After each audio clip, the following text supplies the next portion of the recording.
Santmat channel को subscribe करें, साथ ही घंटी को दबाकर ऑल नोटिफिकेशन सेलेक्ट करें। आप सभी से आग्रह है कि सत्संग को पूरा अंतिम तक देखें।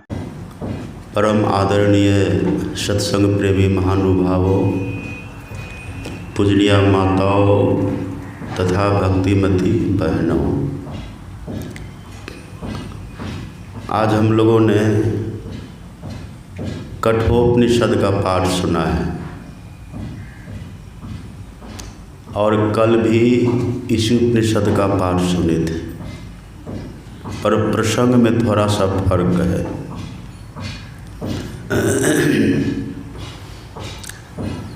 और ये कठोपनिषद मुझे सबसे अद्भुत उपनिषद लगती है। यह उपनिषद धरती और यमलोक के संबंध का द्योतक है। धरती भी मत कहिए, भारत कहिए जी। भारत और यमलोक के संबंध का ये द्योतक है। ये उपनिषद बतलाती है कैसा गौरवशाली इतिहास इस देश का रहा है, यहाँ की कैसी संस्कृति रही है, यहाँ की क्या मर्यादा है, इस देश में कैसा योग सामर्थ्य रहा है। ये कठोपनिषद इसका प्रमाण है। आप कल्पना करिए, एक दुधमुहा बालक जो अभी अबोध है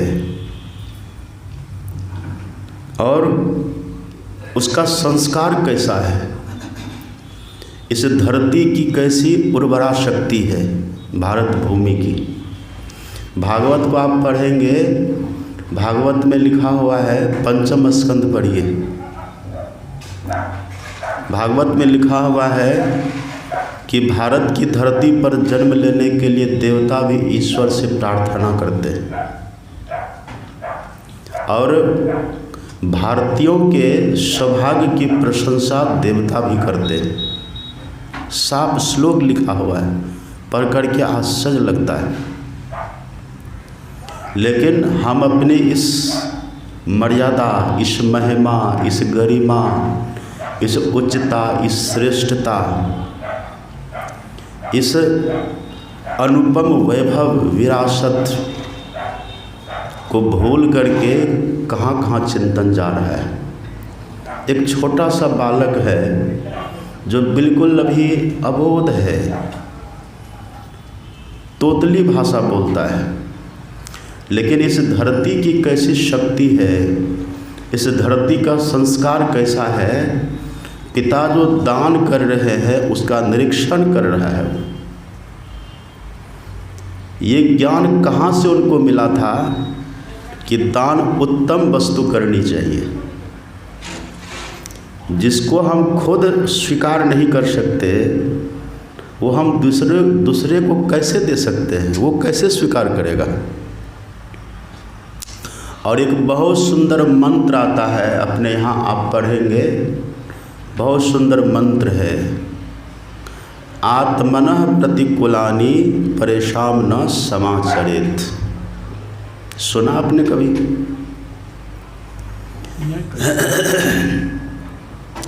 इसका मतलब है कि हम सही बोलते हैं, इसका प्रमाण क्या है। हम सही करते हैं, इसका प्रमाण क्या है।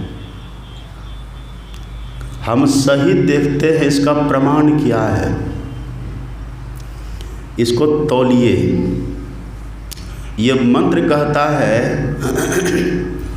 अगर हम जो कुछ बोल रहे हैं, जो हम बोल रहे हैं, यदि सामने वाला वही बात हमें बोले और हमारे लिए अगर वो कर्णप्रिय है, हमारे लिए अगर वो सुखद है, अब वही बात अगर हम भी बोल रहे हैं तो हम ठीक बोल रहे हैं। ऐसा समझिए। हम अगर किसी के लिए कुछ कर रहे हैं तो कैसे समझें कि हम ठीक कर रहे हैं उसके लिए। तो आप कल्पना करिए कि यदि यही काम वो हमारे लिए करता तो उस समय हम कैसा फील करते, कैसा एहसास होता हमको, ये कल्पना करिए। अगर आपको लग रहा है कि नहीं हम इसको सुख से सहते, ये हमारे लिए सुखद होता, ये हमारे मन बुद्धि इंद्रियों को शीतलता प्रदान करता, तो समझ लीजिए ठीक कर रहे हैं। ये ज्ञान कहाँ से मिला था नचिकेता को? कहा जिसका लाभ हम नहीं ले सकते हैं उससे दूसरा कैसे लाभ ले सकता है। सुना था, संस्कार था पहले का कि उत्तम वस्तु दान करनी चाहिए। देख रहा था सब ऐसी ऐसी गाय जो बूढ़ी हैं, जो अब दूध देने लायक नहीं रही हैं, जो अब ब्याने वाले भी नहीं है, ऐसी गायों को पिताजी दान किए चले जा रहे हैं। पूछ देते हैं कि हमको किसको दीजिएगा। उसको था कि हम भी हैं, पिताजी के इकलौता है। और सोया प्रसंग तो आपने सुन ही लिया, कहा जाओ जम को देते हैं। अब देखिए पिताजी तो हंसी में बोले हैं, पिताजी तो ऐसे बोल दिए, ये बच्चा है उसको शांत करना है, ऐसे बोल दिए, पर उस बच्चा का संस्कार बोल रहा है। आप पढ़ेंगे रामायण में लिखा हुआ है, और ये राम का वचन है। भगवान कहते हैं तनय मातु पितु तोषण हारा, दुर्लभ जननी सकल संसारा। राम भगवान बोल रहे हैं। कई माँ से कहते कि हे माँ, ऐसा तनय ऐसा पुत्र संसार में दुर्लभ है जो अपने माता पिता को संतुष्ट कर दे, दुर्लभ है। भगवान कह रहे हैं पितहि प्रमोद चरित्र सुनि जासु, जिनके चरित्र को सुनकर के पिताजी प्रसन्न हो जाते हैं, जिनके चरित्र को सुनकर के पिताजी का स्वाभिमान ऊंचा उठे, जिनके चरित्र को सुनकर के पिताजी का सीना गौरव से फूले, ऐसा उनको गौरव स्वाभिमान लगे, आभास हो, अनुभव हो, तो भगवान कहते हैं कि हे माँ, ऐसा पुत्र पितहि प्रमोद चरित सुनि जासु, अचारी पदार्थ करतल तासु। ध्यान से सुनिए, बहुत बड़ी बात है ये। अब तो लोग अपने स्वार्थ के लिए पिताजी की प्रतिष्ठा को दांव पर लगा देते हैं, अपने स्वार्थ के लिए पिताजी की आज्ञा का उल्लंघन कर जाते हैं। एक ये बच्चा को देखिए, बच्चा ने ये भी नहीं सोचा कि मेरे पिताजी ने मुझसे मजाक किया है, नहीं, पिताजी के मुंह से वचन निकल गया है, अब ये लौटेगा नहीं। चले जाते हैं, कहाँ चले गए? हरिद्वार तीर्थ करने।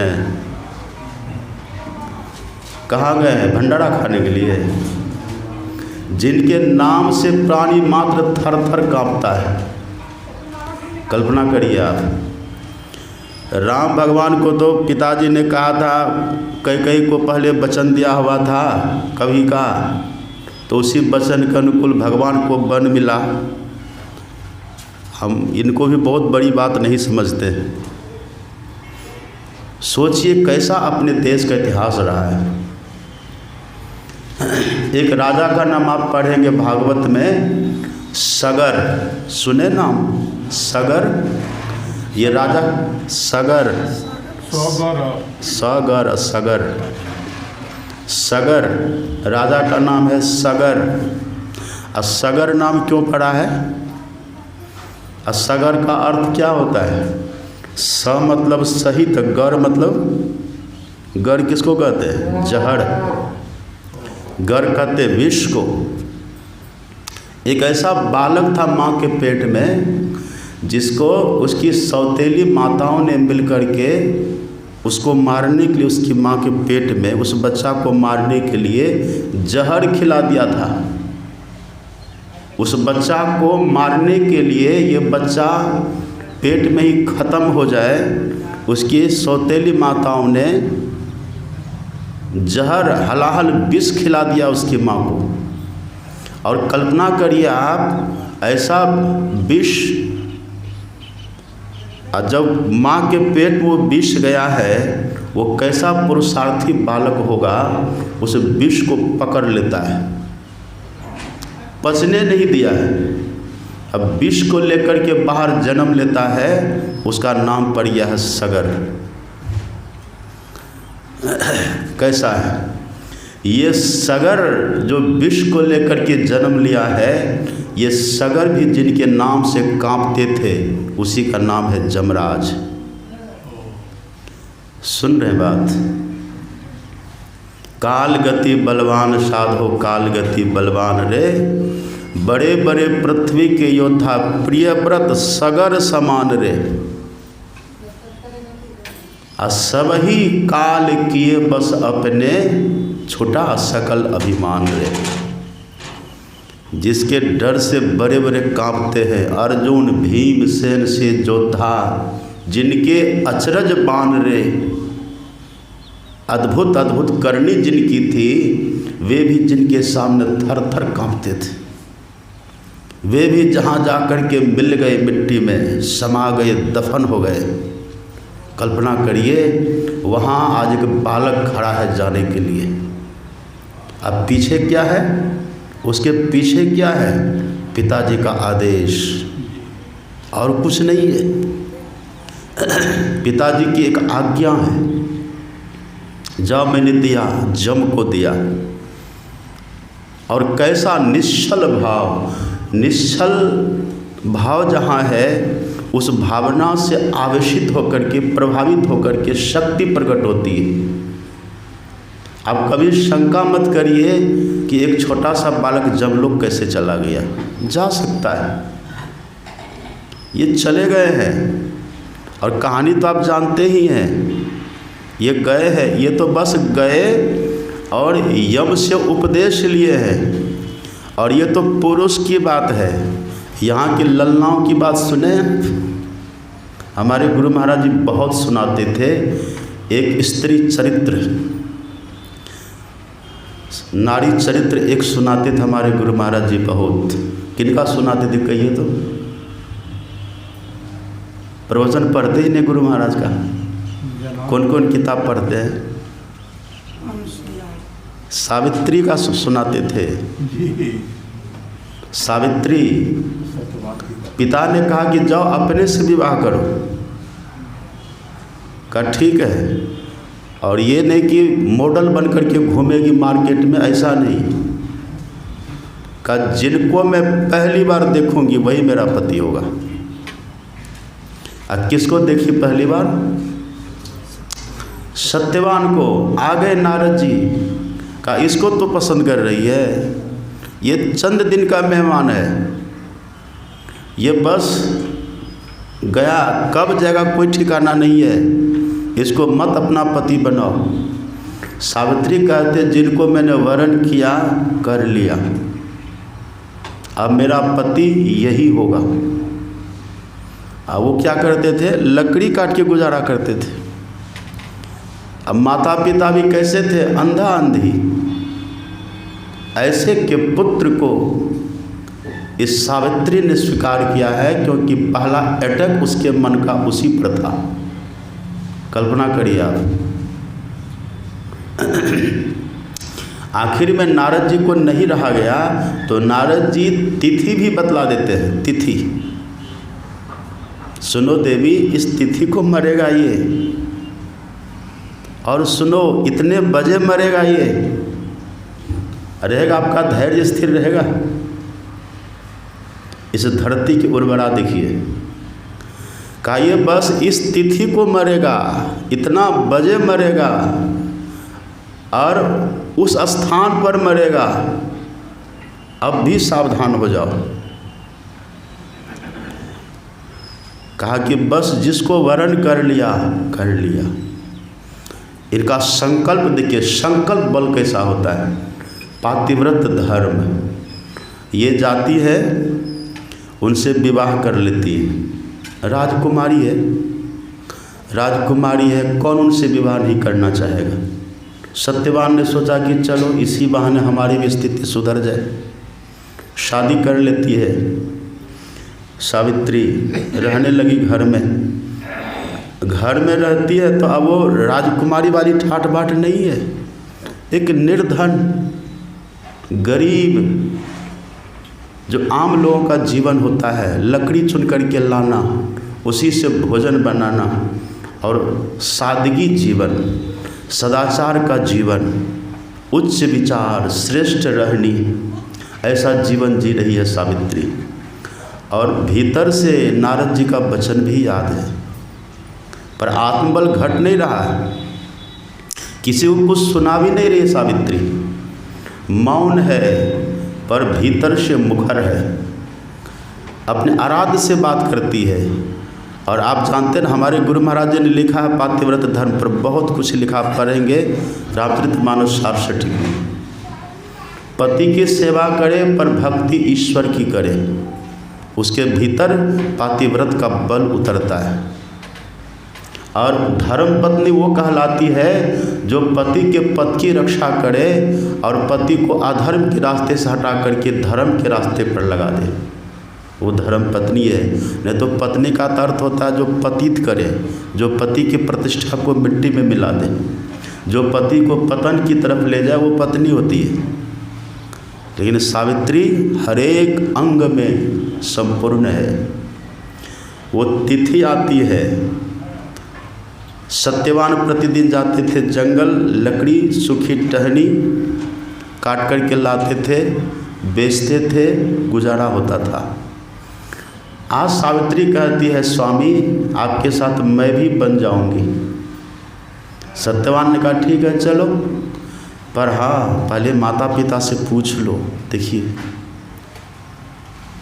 यद्यपि वो अंधे अंधी हैं पर क्या मर्यादा है। ठीक है मैं तेरा पति हूँ देवी, पर मेरा मालिक वो है, मेरा स्वामी वो है, उनसे पहले पूछो, अगर वे कह दे तो फिर चलना। सावित्री जाती हैं, चरण छू के प्रणाम करती हैं। आज मैं भी जंगल देखने जाना चाहती हूँ। सास ससुर का सहर्ष आदेश होता है, ठीक है पुत्री जाओ।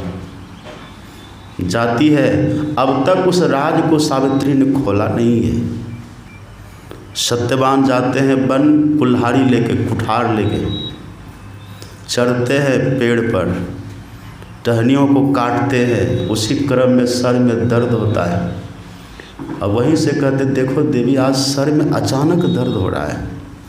सावित्री कहते आप शीघ्र नीचे आ जाइए। वो नीचे आते हैं और जैसे नीचे आए सावित्री वहीं बैठ जाती है और उसके सर को, मस्तक को अपनी गोद में रखती है, सहलाती है। मुहूर्त का भी पता था, यही वो मुहूर्त है इनकी विदाई का।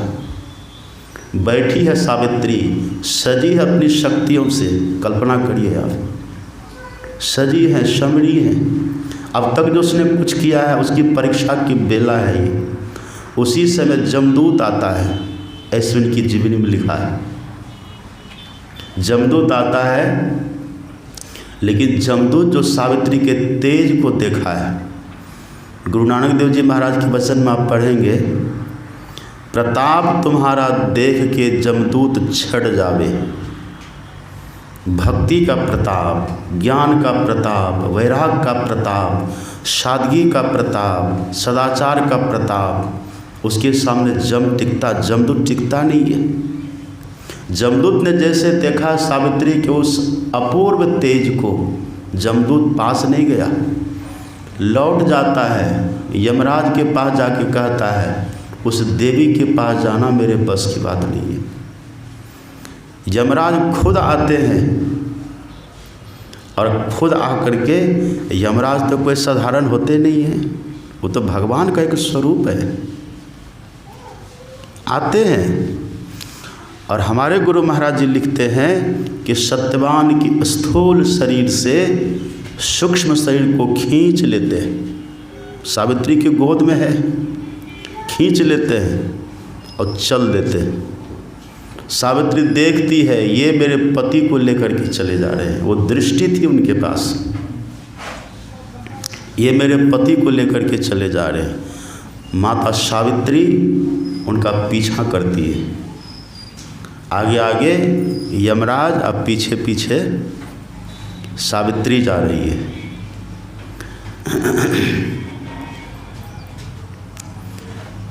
कुछ दूर जब जाते हैं तो यमराज पीछे मुड़ के देखा तो देखा सावित्री आ रही है। पुत्री तू कहाँ जा रही है? सावित्री कहती है जहाँ मेरे पतिदेव जाएंगे। अरे ये मृत भुवन है, यहाँ सब दिन सब नहीं रहते। आज तेरा पति जा रहा है, कल तुझे भी जाना है, मत जाओ। सावित्री कहती है अब जानते हैं क्या पानी के बिना नदी का अस्तित्व होता है? नहीं। जीव के बिना शरीर का अस्तित्व है? नहीं।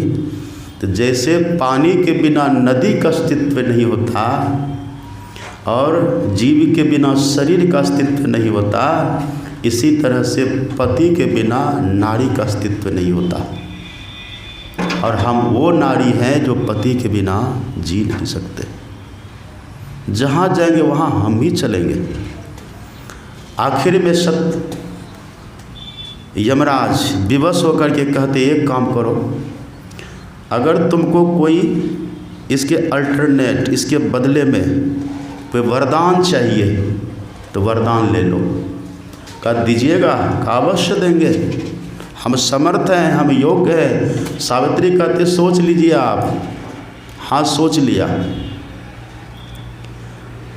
तब सावित्री कहती तो ठीक है मैं मांगती हूँ, आप दीजिए।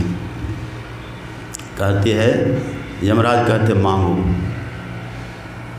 सावित्री कहती है कि मेरे सास ससुर मेरे 100 पुत्रों को सोने के कटोरा में दूध भात खाता हुआ देखे। सावित्री के शैली से, उनकी प्रभा और प्रभाव से यमराज प्रभावित हुआ। कह जाए एव मस्तु, ऐसा ही होगा, जाओ। ये कहा और चल दिया। सावित्री फिर पीछे पीछे चली जा रही है। यमराज मुड़ते हैं, अब कहाँ जा रही है? कहा आपने जो वरदान दिया 100 पुत्र होने का और मेरे पति को आप लेके चले जा रहे हैं, तो पुत्र कहीं पैर पे बंधा हुआ है क्या? पुत्र कहे कहाँ से मिलेगा मुझे? ये बात जैसे यमराज ने सुनी, हतप्रभ हो गया और कहा पुत्री तू जीती मैं हारा। यमराज को हरा दिया। किसने हराया? सावित्री। कहाँ की थी? पाकिस्तान की। हाँ, उस समय पाकिस्तान भी तो भारत ही था, समझिए। और आती है, एक वरदान में सावित्री ने सब कुछ पा लिया। ये उसका बौद्धिक बल नहीं था, बौद्धिक बल तो फेल हो जाता। ये सावित्री का आत्मबल, ये सावित्री का ज्ञान बल, भक्ति बल, वैराग्य बल है। यमराज को निरंतर, यमराज को पता था ऐसे ऐसे भारत में लोग होते हैं। और ये नचिकेता के साथ कम नहीं हुआ है। आप पढ़ेंगे ना उनका इतिहास, नचिकेता को बहुत प्रलोभन दिए हैं यमराज। का एक काम करो, हम तुमको अष्ट सिद्धि प्रदान करते हैं, ले लो। पर ये मत पूछो कि आत्मा को कैसे जानेंगे, ये मत पूछो। यमराज नचिकेता कहती इसका मतलब ये हुआ कि अष्ट सिद्धि से बढ़ कर के आत्मज्ञान, तब आप नहीं देना चाहते हैं। इसलिए हमको अष्ट सिद्धि नहीं चाहिए, वही चाहिए। है बच्चा। अब वो कहते देखो हम तुमको सार्वभौम सम्राट बना देते हैं, बन जाओ, पर आत्मज्ञान ये मत पूछो कि आत्मा को कैसे जानेंगे। ओ, इसका मतलब ये होगा सार्वभौम सम्राट बनना भी आसान है आत्मज्ञान प्राप्ति के सामने, इसलिए आप प्रलोभन दे रहे हैं, नहीं चाहिए हमको। कल्पना करिए आप, यमराज कहते देखो बालक, हम तुमको स्वर्ग की अप्सराएं प्रदान करते हैं, जिसके लिए देवता तरसते हैं, लालायित रहते हैं, वो प्रदान करते हैं, पर ये आत्मज्ञान मत पूछो। नचिकेता कहते हैं इसका मतलब ये हुआ अप्सराओं का सुख भी आत्मज्ञान के सुख के सामने तुच्छ है, इसीलिए आप नहीं बताना चाहते हैं, इसलिए हम आत्मज्ञान ही सुनना चाहेंगे। हर तरह का प्रलोभन दे करके यमराज थक गए और नचिकेता टस से मस नहीं हुए, अंतिम में विवश हो जाना पड़ा है, यमराज को विवश हो जाना पड़ा। अब विवश होकर के तब जो उपदेश किए हैं उसी का पाठ आपने सुना है, कहाँ मिलेगा? संत मत के अलावे। कैसी देन है हमारे सदगुरु महाराज की, का आत्मज्ञान चाहता है, का केवल और केवल वही चाहते हैं और कुछ नहीं चाहते। और उधर तो बहुत सा वरदान है कि घर जाएं तो पिताजी कोई इनकार प्रतिकार न करे, पूर्ववत प्यार करे, ये सब जो भी कुछ मांगना था। और उनके नाम से नचिकेत अग्नि भी चलाया है, यमराज का चला है, और नचिकेत अग्नि यज्ञ में प्रयोग होता है। हाँ, तभी वरदान में दिया था। बहुत कुछ हुआ है, लेकिन ये सब तो मुफ्त में मिला है इनको। आत्मज्ञान जो मिला, सुन थे पाठ, परांची खानी वे तृणत स्वयंभुष। कौन बोल रहे हैं बात? कौन बोल रहे हैं? परांची खानी, ये शब्द कहाँ से निश्चित हुआ है? यमराज के मुख से, समझिए आप। परांची खानी व तृणत स्वयंभुष, तस्मात् परांग पश्यति नान्तरात्मन, कश्चित् धीरः प्रत्यगात्मान मैक्षत, आवृत चक्षुरमृतत्व विच्छन। यमराज के मुख से, श्री मुख से निःसृत वचन है। किसके लिए? नचिकेता के लिए। यमराज कहते हैं कि नचिकेता,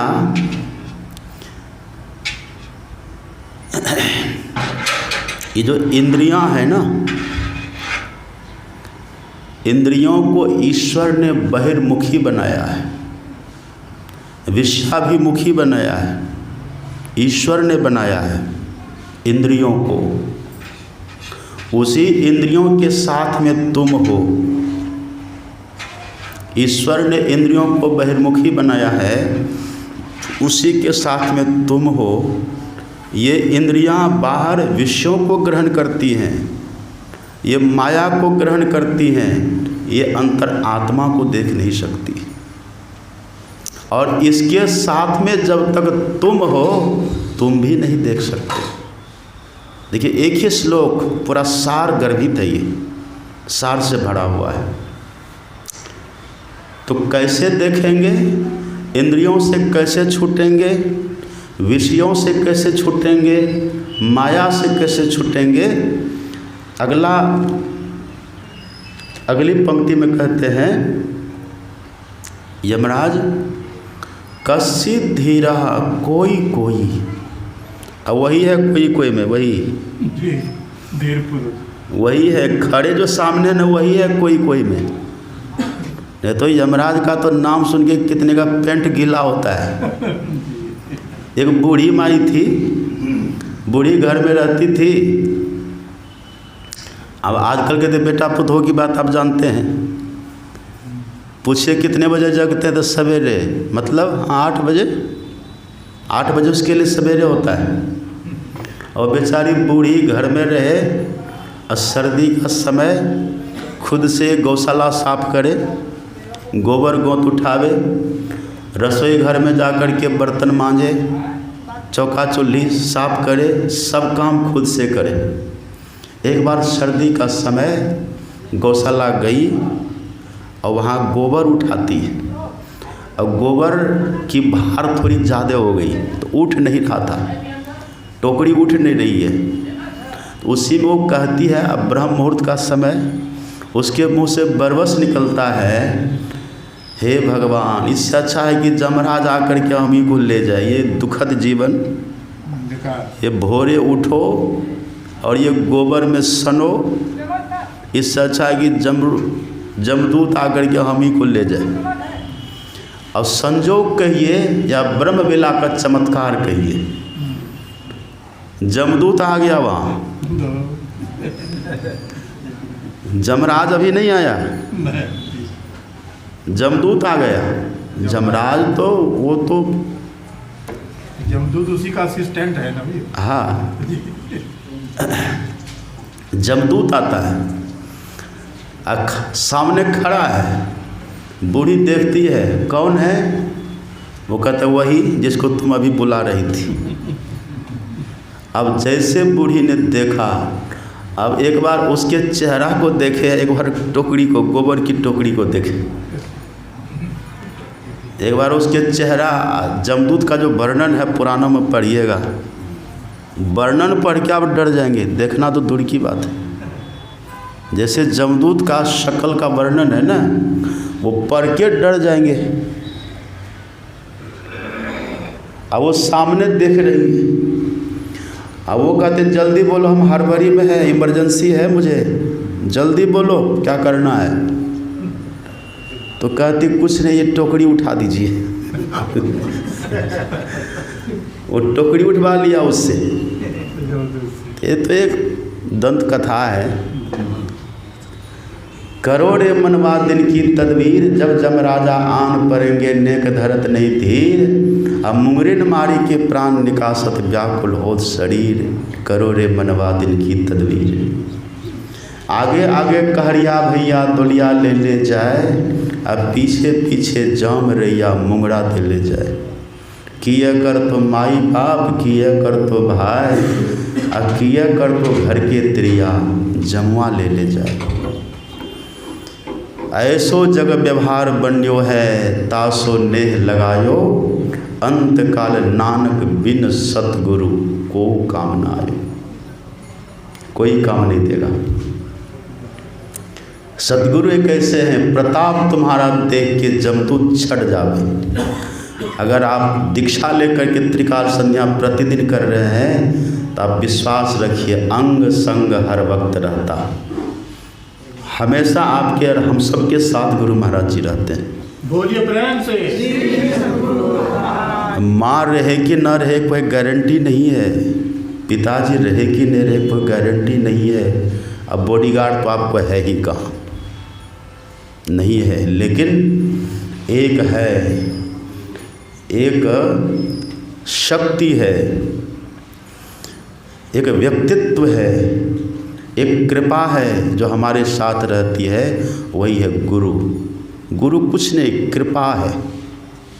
गुरु गुरु ही कृपा है, गुरु गुरु है, गुरु गुरु कृपा भी है, वही है सब कुछ। और अंतिम में वो साथ नहीं छोड़ते हैं, सब साथ छोड़ेंगे, पर जहाँ वो ना साथ छोड़े ऐसा क्षण कभी जीवन में आता ही नहीं है। हाँ, लेकिन शर्त इतना ही है कि जो हमें कहा गया है, सत्संग नितरु ध्यान नित रहिए करत संलग्न हो, व्यभिचार चोरी नशा हिंसा झूठ तजना चाहिए। जिनका नाम सुन करके बड़े बड़े कंप जाते हैं, वो कह रहे हैं कश्चित् धीरा, कोई धीर पुरुष। अब देखिएगा शब्द पर ध्यान दीजिए आप, कश्चित् धीरा प्रत्येकात्मान मैक्षत आवृत चक्षुर। आवृत चक्षुर मतलब क्या होता है? ढका हुआ। आवृत चक्षुर इस शब्द का प्रयोग करते हैं, ये यमराज के मुंह से निकला हुआ है। ये आवृत चक्षुर शब्द यमराज के मुंह से निकला हुआ है। यमराज बोल रहे हैं आवृत चक्षु। अगर आत्मज्ञान चाहते हैं और सीधा अगर हम इसको दूसरी तरह से भी बोलें यमराज ये कहते हैं अगर मुझसे बचना चाहते हैं, ऐसा कह लीजिए आप, आत्मज्ञान चाहते हैं और मुझसे बचना चाहते हैं, क्योंकि मैं बड़ी कठिन मार लगाता हूँ और यमराज को मारने के लिए पानी नहीं पीना पड़ता है। आप भागवत जब पढ़ेंगे ना इस प्रसंग को कि किस तरह से दंड देता है यातना शरीर देकर के जीव को, रूह कांप जाती है। हम लोग सुनाते हैं ना जब कथा करते हैं कभी, वो प्रसंग ही आता है नरक का वर्णन, उसमें लिखा है किस किस तरह का दंड वहाँ दिया जाता है। तो यमराज सीधा कहते हैं अगर मुझसे बचना चाहते हो, मेरी त्रास से बचना चाहते हो, मेरे द्वारा दी गई पीड़ाओं से बचना चाहते हो और आत्मज्ञान को उपलब्ध करना चाहते हो, तो आंख बंद करके ध्यान करने वाला बनो। कौन बोल रहे हैं बात? कौन बोल रहे हैं? अरुण बाबू आप कल्पना करिए कौन बोल रहे हैं। आ रही है छठ पूजा, सबकी परीक्षा हो जाएगी। तोता जब पिंजरा में रहता है तो राम राम करता है, बिल्ली पकड़े राम राम करे तब उसकी बहादुरी है, ऐसे तो सब कर लेगा। आ रही है लक्ष्मी पूजा, हो जाएगी परीक्षा। ये 30 दिन का ध्यानाभ्यास सबको पॉइंट पर लाके खड़ा करेगा। यमराज कहते हैं कि अगर मुझसे बचना चाहते हैं तो धीर बनो, वीर बनो, और धीर वीर बन करके आंख बंद करके अंतर्मुखी हो जाओ। दृष्टि शक्ति को देखिए साफ है, आवृत चक्षु कहने का मतलब है दृष्टि शक्ति को भीतर करो, साफ यही है कहने का भाव। दृष्टि शक्ति को भीतर करो। अभी हमारी दृष्टि शक्ति बाहर है। ये जो दृष्टि शक्ति है ना, जो अभी हम देख रहे हैं और आप हम सबको देख रहे हैं, हमको देख रहे हैं और हम आप सबको देख रहे हैं, ये दृष्टि है, ये चेतन धार है, ये प्रकाशमयी है, ये अद्भुत चीज़ है। आप यहाँ धरती पर खड़ा होकर के देखिए आकाश, तारा दिखता है कि नहीं? चंद्रमा दिखता है? सूर्य दिखता है? सूर्य बड़ा है कि धरती बड़ी है? लेकिन कितना बड़ा लगता है यहाँ से? जैसे आप कटोरी में दूध खाते हैं, दूध रोटी, वही कटोरी जैसा लग रहा है कितना बड़ा? इस पृथ्वी से कई लाख गुना बड़ा है, कई लाख गुना बड़ा। आप कल्पना करिए, वो सूर्य है, लेकिन यहाँ खड़े रहिए, देख दीजिए ऊपर, ये दृष्टि आपकी वहाँ चली जाती है। आप छत पर खड़े हैं, आकाश में देख रहे हैं, आपकी दृष्टि आकाश को निहार रही है, नक्षत्रों को, निहारिकाओं को जो आकाश में है, ग्रहों को, उपग्रहों को, सबको निहारती है ना रात के समय। उसी क्षण अब आप सीधा देख रहे हैं आकाश में, उसी क्षण अगर हवाई जहाज़ बीच में आ गई तो आपकी दृष्टि हवाई जहाज़ में टिक गई। क्यों? आधार उसको इधर ही मिल गया। और आप खड़े हैं, अचानक बादल का झुंड आया तो दृष्टि अब उसी में टिक गई, आधार मिल गई ना। ये कहाँ तक दौड़ती है देखिए, और टिकती वहाँ जहाँ इसको आधार मिले।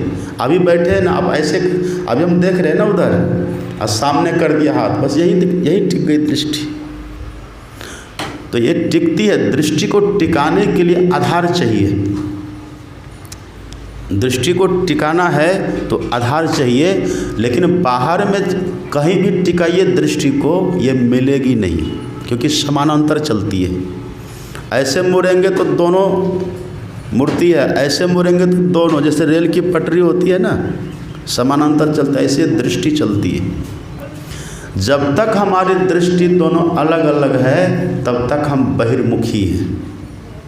लेकिन यमराज का संकेत देखिए, वो कह रहे हैं अंतर्दृष्टि वाले, मतलब दृष्टि को एक करो, मिलाओ। इसी को हमारे गुरु महाराज जी ने सहज भाषा में सरल सरल जग में प्रचारित करके कहा, दृष्टि योग करो। इससे बढ़िया कुछ होता है? दृष्टि योग करो मतलब दोनों दृष्टि को मिलाओ,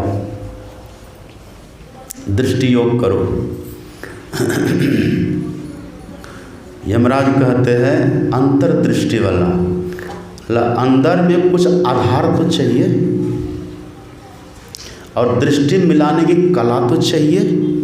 इसी के लिए पहले ही यमराज ने कह दिया है, वराण्य बोधत, वरिष्ठ पुरुषों के पास जाकर इसका बोध प्राप्त करो। इसके लिए दीक्षा बहुत ज़रूरी है। इसी को बोलते हैं गुप्त भेद। और कल जो मैंने कहा था ना दिल की बात, ये संतों के दिल की बात है। भेद यह गुप्त पाना किसी ग्रंथ से है असंभव, समझ लो किसी संत से। तुलसी कहे सुन ऐ तकी, यह राज बातिन है जुदा, रखना हिफाजत से इसे, तुझको निशा ऊंचा दिया। ये अंदर का गुप्त भेद है, ये दिल की बात है। ये दिल की बात संत उनसे करते हैं जो उनको उत्तम कोटि का श्रोता। कल इसी की पूरी व्याख्या हुई थी, और जो नहीं सुने हैं तो उसके लिए बन गया है, आप फिर से सुन सकते हैं। दिल की बात संत किन से कर, इनको मैंने कहा शीर्षक ही बनाना है, संत और भगवंत दिल की बात किनको कहते हैं, कौन वो पात्र है, ये दिल की बात है। इसलिए यमराज ने कहा कि जाओ किसी वरिष्ठ पुरुष के पास, मतलब बड़े लोग। बड़े लोग कौन होते हैं? सबसे बड़े हैं संत। दूसरा नाम है तीजे 10 अवतार तिन्हें प्रणाम है। ब्रह्मा विष्णु महेश सकल अवतार है, अरे हारे पलटू सबके ऊपर संत मुकुट सरदार है। मुकुट कहाँ पहनते हैं आप? मस्तक में। ऐसे संत कहाँ रहते? सबसे श्रेष्ठ स्थान पे, ऊंचा महल अगमपुर जहमा। संत से बड़े कोई नहीं होते। हमारे गुरु महाराज जी कहते हैं संत पद से ऊंचा कोई पद हो मैं नहीं जानता। और वो नहीं जानेंगे तो कौन जानेगा? कहने का मतलब कोई पद होता ही नहीं है। संत पद सबसे श्रेष्ठ पद है। इसलिए यमराज कहते हैं संत के पास जाइए, वो आपको दीक्षा देंगे। दीक्षा जानिए और तब पता चलेगा भीतर में कौन सा आधार है। ये दीक्षा की बात है, जहाँ दृष्टि हमारी टिकेगी और किस तरह से टिकाएंगे कि दोनों दृष्टि मिलेगी। और जिस दिन ये दोनों दृष्टि मिलेगी, टिकेगी दोनों दृष्टि हमारे भीतर अंतर्मुखी होकर के, उसी दिन हम आत्मा की तरफ सरकने लग जाएंगे। उसी दिन हम विषयों से छूटने लग जाएंगे। उसी दिन हम माया को पीठ देने लग जाएंगे। आत्मा की तरफ बढ़े, अपनी तरफ बढ़ेंगे। अपनी तरफ बढ़ेंगे, हमारी गति होगी। और चलते चलते दर्शन तो अंतिम में होगा, आत्मदर्शन तो अंतिम में। लेकिन हमारे गुरु महाराज जी कहते चलत पंथ, चलत पंथ सुख होत महा है, जहाँ अझर झरते। अझर झरते मतलब ज्योति की वर्षा होती है।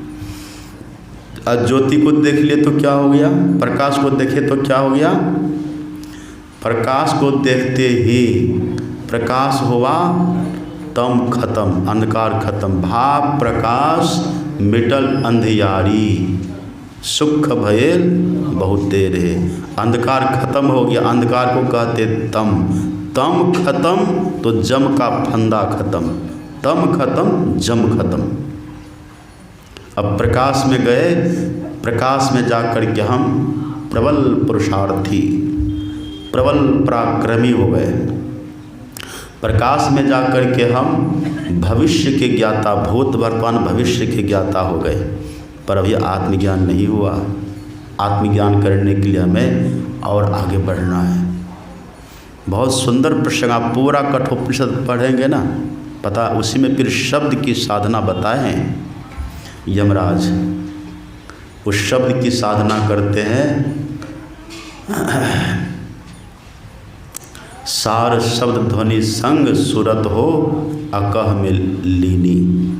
अध्वनि अशब्द अनाम परम पद गति की भीनी। यही शब्द हमको परम पद, जो पद में जाने के बाद सुन रहे थे पाठ में, न तत्र सूर्यो भाति न चंद्र तारकम। यमराज बोल रहे हैं बात, गजब की बात। न चंद्र तारकम नेमा विद्युतो कुतो भांति। न ये सब प्रकाश जहाँ बिल्कुल भी नहीं है। न तत्र सूर्यो भाति न चंद्र तारकम। न सूर्य का प्रकाश है, न तारा का प्रकाश है, न चंद्रमा का प्रकाश, न अग्नि का प्रकाश है, जहाँ न विद्युत का प्रकाश है, लेकिन उसी प्रकाश से सब प्रकाशित हो रहा है। हे नचिकेता, उसी पद में जाकर के अमृतत्व की प्राप्ति होती है। यमराज कहते यही जाने का रास्ता। हमारे गुरु महाराज जी क्या बोल दिए सहज भाषा में, बिंदु ध्यान विधि नाद ध्यान विधि सरल सरल जग में परचारी, सब संतन की बड़ी बलिहारी। इससे बढ़िया क्या हो सकता है। बस अब कमी है तो हम में कमी है, करने की कमी है। गुरु महाराज जी ने बहुत कुछ दे दिया। सतगुरु सब कुछ दीन देत कछु ना रहे, हम ही अभागन नारी सुख तजी दुख लहे। गई पिय के महल पिय संग ना रची, हृदय कपट रहे छाए मान लज्जा भरी। कपट, अभी ध्यान में बैठने में शर्म लगती है बहुत लोगों को, है वहाँ जाएंगे बैठने के लिए घूंघट तान के, मान लज्जा भरी। इसमें शर्माने की बात नहीं है, इसमें थकने की बात नहीं है। शर्म को छोड़ करके और थकावट को मिटा करके पूर्ण उत्साह के साथ धीर वीर गंभीर बन करके हम सबको इसमें लगना है। सफलता उनके हाथ है। अब सौंप दिया इस जीवन का सब भार तुम्हारे हाथों में, अब जीत तुम्हारे हाथों में, हार तुम्हारे हाथों में। अगला काम गुरु महाराज जी का है, हमारा काम है इतने ही। समय से ध्यान पर बैठ जाना, समय से सत्संग सुनना, बाकी काम उनका है। श्री सद्गुरु महाराज की जय।